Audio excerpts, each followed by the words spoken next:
anytime we live our lives according to patterns, there can be pros and cons to it. One of the pros is that we don't actually have to think through every single decision. We think, okay, this person did X, I'm going to do Y and respond.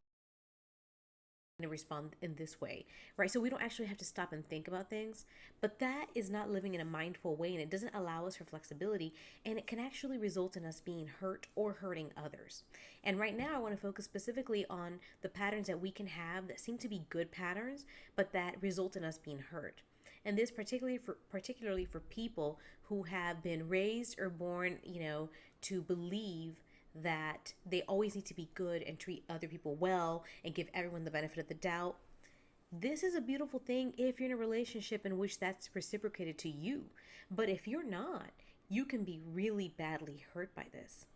And so I know this because it is how I was raised, and I was in situations where, instead of responding to the situation, to the person in the way that they were treating me, I would always try to respond in the same way that I was trained and that I learned to be, with giving people the benefit of the doubt and without receiving that in return. No reciprocity there.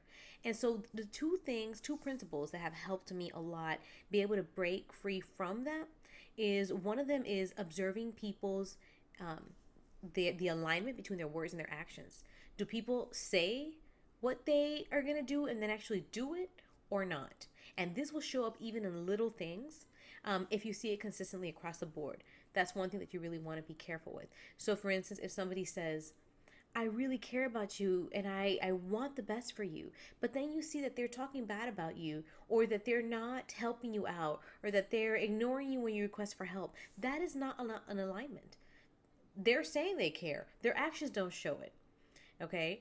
And the second thing is, when you see them, their actions or their words, does it ring true in your gut? Do you believe it?